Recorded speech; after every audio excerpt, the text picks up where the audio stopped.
트럼프 정부 국방장관으로 지명된 피트 헤그세스가 북한을 핵 보유국으로 지칭했습니다. 미국이 북핵 협상을 벌일 때 전략적으로 자제하던 표현인데요. 트럼프 정부의 대북 정책 변화를 예고한 것 아니냐는 해석이 나옵니다. 먼저 워싱턴 김지숙 특파원의 보도입니다. 피트 헤그세스 국방장관 후보자는 북한 핵 위협을 평가하며 핵 보유국의 지위란 표현을 썼습니다.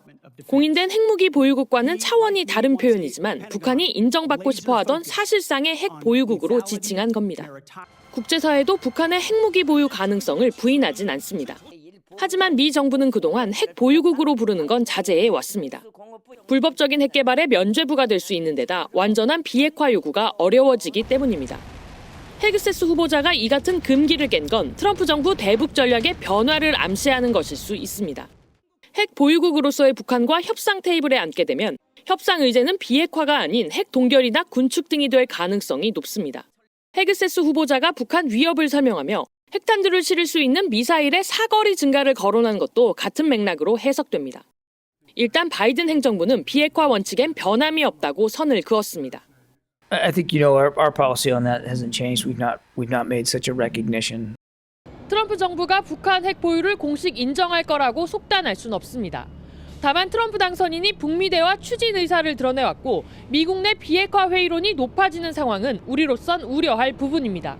워싱턴에서 KBS 뉴스 김지숙입니다. 미 국방장관 후보자의 북한 핵 보유국 지위 발언에 우리 정부는 물론 일본도 바로 입장을 내고 인정할 수 없다며 강하게 반발했습니다. 북한 핵을 일부 용인하면서 군축 협상을 진행하는 이른바 스몰딜을 할 경우 비핵화는 되돌릴 수 없다는 우려 때문입니다. 이어서 김경진 기자입니다. 우리 정부는 핵 확산 금지 조약 NPT 체제에서 북한은 절대 핵 보유국 지위를 가질 수 없다고 일축하며 비핵화를 거듭 강조했습니다.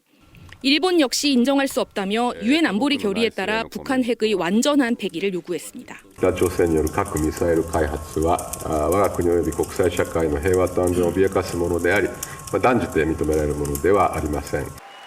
하지만 트럼프 당선인은 후보 때부터 많은 핵무기를 가진 김정은과 잘 지낼 것이라며 북핵을 인정하는 발언을 해왔습니다. 국방장관 후보자가 공식적으로 핵 보유국을 언급한 건 북한 핵을 완전히 없애는 비핵화 대신 보유를 일부 용인하는 이른바 스몰딜로 가려는 트럼프 2기의 의중이 반영됐다는 분석입니다.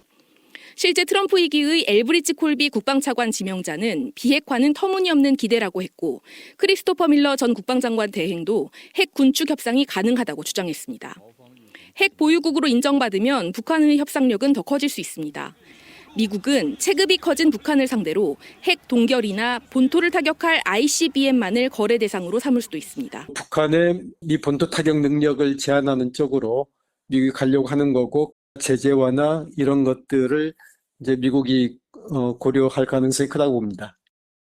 앞서 러시아 푸틴 대통령도 북한이 자체 해구산을 보유했다며 북한의 핵 보유를 사실상 인정했습니다. 북한이 핵 보유국이 되면 비핵화는 어려워지는 만큼 정부와 국제사회의 적극적인 개입이 필요합니다. KBS 뉴스 김경진입니다.